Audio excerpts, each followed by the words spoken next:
नमस्कार, स्वागतम। आज का अंक समर्पित रहेगा विज्ञान भैरव तंत्र के एक विचित्र श्लोक पर, जिस श्लोक के अनुसार ध्यान करने से उन्नति के द्वार हमारे लिए खुल जाएंगे। समस्त प्रकार की उन्नति, शारीरिक, मानसिक, आर्थिक, भावनात्मक, सभी प्रकार की उन्नति, क्योंकि इसमें हम अपने को ऊपर ले जाने का प्रयास करते हैं, अपनी वृत्तियों को ऊर्ध्वमुखी बनाने का प्रयास करते हैं, निम्न स्तर से उच्च स्तर की ओर बढ़ने का प्रयास करते हैं। तो इस प्रकार का है ये ध्यान, जिसे निरंतर करने से, जिसे दीर्घ काल तक धैर्यपूर्वक करने से निश्चित ही समस्त क्षेत्रों में हमारी उन्नति होती है। समस्त जो हमारे शारीरिक मानसिक तल हैं, हमारे भावनात्मक, हमारे ऊर्जा के तल हैं, हमारे चक्र हैं, हमारी शक्ति के जो जो केंद्र हैं, वो सब ऊपर की ओर उठने लगते हैं। अंतर्मुखी प्रवृत्ति हो या बहिर्मुखी, यदि हमारी प्रवृत्ति निम्न गति की ओर जा रही है तो ये ध्यान, इस विधि से किया गया ध्यान हमारी समस्त प्रवृत्तियों को ऊर्ध्वमुखी बना देता है। हम उन्नति की ओर बढ़ने लगते हैं, हमारे प्राणों की गति ऊपर की ओर होने लगती है। इस प्रकार का ध्यान अपने आप में बहुत महत्वपूर्ण है। देखते हैं ये क्या ध्यान है। ये विज्ञान भैरव तंत्र से लिया गया। धारणा संख्या है 43 और श्लोक संख्या है 66 यानी 66। तो कहा गया, सर्वस्रोतो निबंधेन प्राणशक्तिर्ध्याशनः पिपीलस्पर्शवेलायां प्रथते परमं सुखम। 66वां श्लोक है ये और धारणा संख्या है 43। अब देखते हैं कि इस धारणा में हमें किस प्रकार से ध्यान करने के लिए निर्देशित किया गया है। ध्यान करने की विधि तो हम आपको बताते ही रहते हैं हर अपने ध्यान के वीडियो में। इस सीधे बैठ जाइए, स्पाइन को सीधा रखिए, अपने कंधे और अपनी गर्दन सीधी रखिए, शरीर को स्ट्रेट रखिए परंतु तनाव मुक्त रखिए। अब इस स्थिति में बैठ करके आपकी शारीरिक स्थिति तो बन गई है ध्यान के लायक, परंतु अपनी मानसिक स्थिति को भी ध्यान के लायक बनाइए। उसके लिए सांसों पर ध्यान लगाइए। थोड़ी देर सांस के आने और जाने पर ध्यान देते देते आपकी सांसें इस तरह से व्यवस्थित हो जाएंगी कि वो पूर्णतः शांति से एक लय में चलेंगी। अब ये जो स्थिति है, ये इसमें आप पूरी तरह से शारीरिक और मानसिक दोनों प्रकार से ध्यान के लिए तैयार हो गए। अब आप इस विधि से ध्यान कर सकते हैं। तो देखते हैं क्या निर्देश दिया गया है इस धारणा में, हमें किस प्रकार से ध्यान करना है।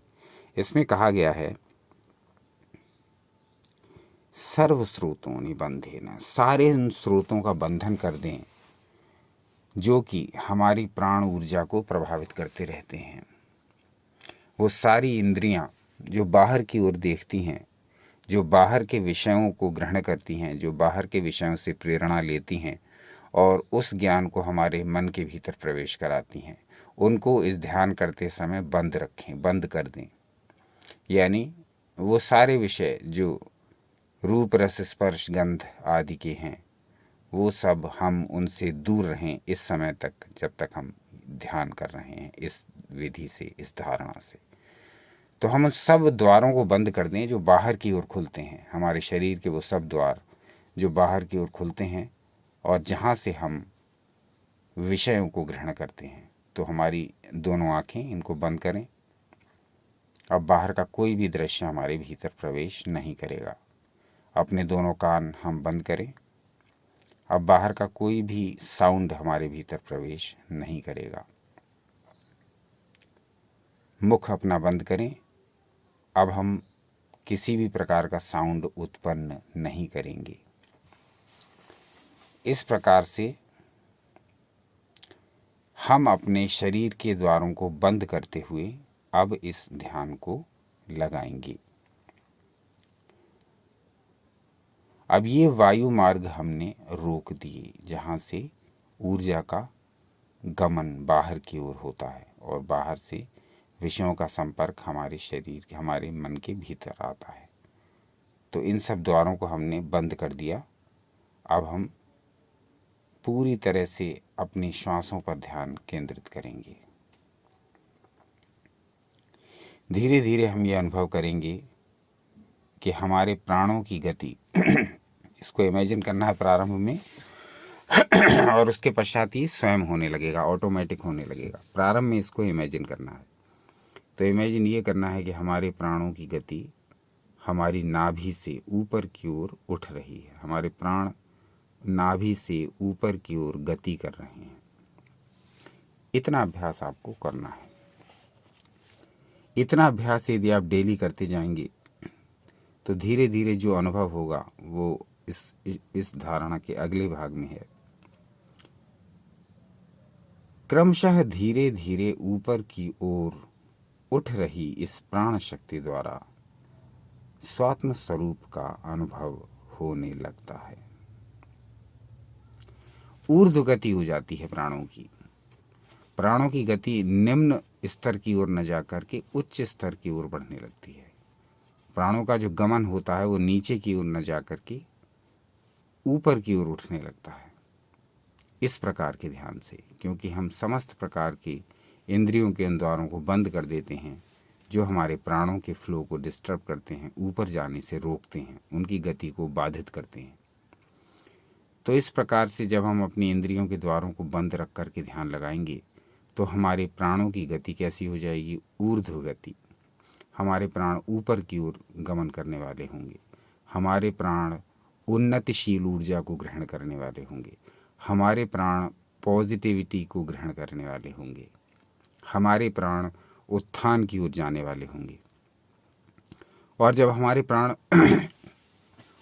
इस प्रकार की गमन के लिए चलेंगे, यानी हमारे प्राणों की गति ऊर्ध्व और ऊर्ध्व शनय शनय होती ही चली जाएगी, तब इससे हमारा पूरा शरीर, हमारा पूरा मन ऊर्जित हो जाएगा, एनर्जाइज हो जाएगा। तब हमारा थॉट पैटर्न भी बदलेगा, तब हमारा काम करने का तरीका भी बदलेगा, तब हमारा सोचने का तरीका भी बदलेगा। उन्नति की ओर अग्रसर तभी होंगे जब ऊपर की, कहते हैं ना कि बड़ा सोचो। तो ये बड़ा सोचने वाला तर्क कहाँ से आएगा, बड़ा सोचने वाला भाव कहाँ से आएगा? जब तक हमारे प्राण नीचे की ओर गति करते रहेंगे, ये बड़ा सोचने वाला भाव केवल शाब्दिक बातें हैं, ये कहीं से नहीं हमारे अंदर उत्पन्न हो पाएगा। केवल थिंकिंग ऐसी रखने से कुछ नहीं होगा।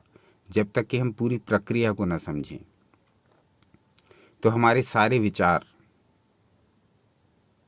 हमारी प्राणों की ऊर्जा पर निर्भर करते हैं। यदि हमारे प्राण अच्छी प्रकार ऊर्जित हैं, ऊर्ध्वगमन की ओर बढ़ रहे हैं, तब हमारा थॉट पैटर्न निश्चित बदलेगा, तब हमारी सोच विचार की शक्ति निश्चित बेहतर होगी, तब हमारी पॉजिटिविटी निश्चित बढ़ेगी। तो हमें प्राणों को ऊपर की ओर ले जाना है। अभी वर्तमान स्थिति में, मॉडर्न ज़माने में, आधुनिक संसार में हमारे प्राणों का फ्लो बड़ा डिस्टर्ब है। ये कभी ऊपर और कभी नीचे की ओर गति करता है और मोस्टली नीचे की ओर ही गति करता है। हमने अपने प्राणों को अधोगामी बना रखा है। तो ये जो अभ्यास है, ये जो धारणा है, यदि इसका निरंतर अभ्यास करेंगे तो प्राणों की गति ऊर्ध्व गति हो जाएगी। ऊपर की ओर जाने से हमारे मन और मस्तिष्क का कायाकल्प होगा, हमारे विचारों का, हमारी सोच समझ का तरीका बदलेगा। तब निश्चित ही हमारे जीवन में भी आमूलचूल परिवर्तन आएगा। अब इस श्लोक को पूरा समझ लें, इसमें और क्या बताया गया है। पिपील स्पर्श वेलायाम प्रथते परमम सुखम। जैसे चींटी हमारे शरीर पर चढ़ जाती है और वो ऊपर की ओर गति करती है, तो वो कहाँ कहाँ चल रही है, हमारी अपनी स्किन से हमें इसका अनुभव होने लगता है।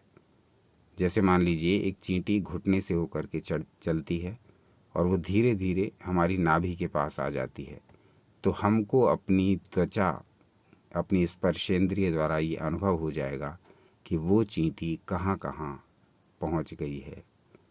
उसकी एक उसके जो चलने का, उसका जो चलने का स्पर्श है हमारी स्किन पर फील हो रहा है और हमें ये पता लग जाता है कि अब ये चींटी हमारे शरीर में कितनी ऊंचाई तक आ गई है। बड़ा सुंदर उदाहरण है ये।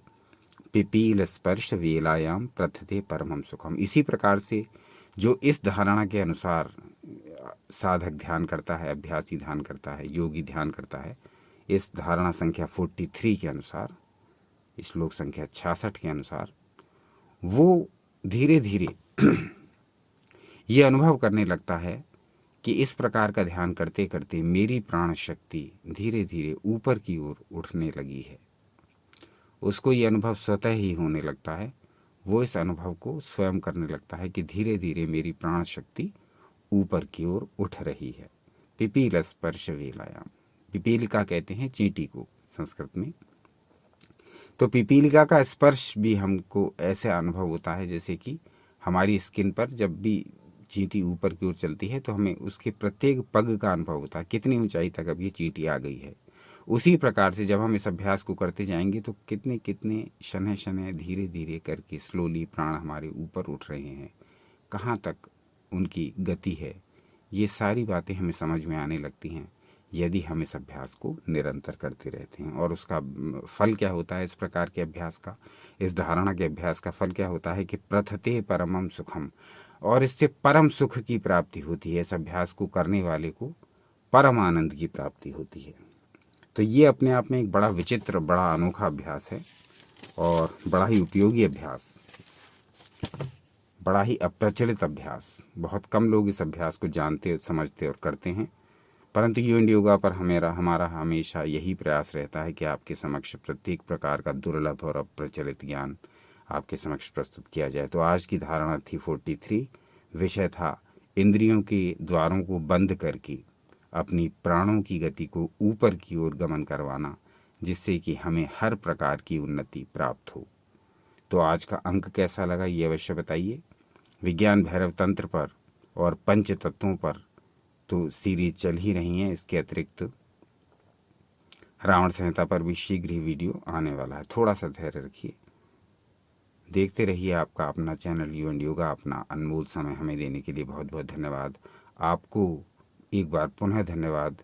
अब सब्सक्राइबर्स की संख्या पहुंच गई है 4981 के ऊपर, यानी शीघ्र ही ये 5000 को टच करने वाली है सब्सक्राइबर्स की संख्या। तो ये संभव नहीं था आपके सहयोग के बिना, आपके प्रेम के बिना, आपके मार्गदर्शन के बिना, आपकी टिप्पणियों के बिना ये संभव ही नहीं था। क्योंकि आप हैं तो हम हैं, आपसे ही हमारा अस्तित्व है।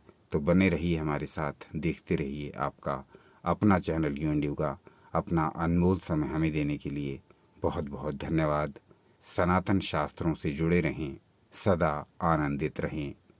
कल पुनः उपस्थित होंगे एक नए विषय के साथ।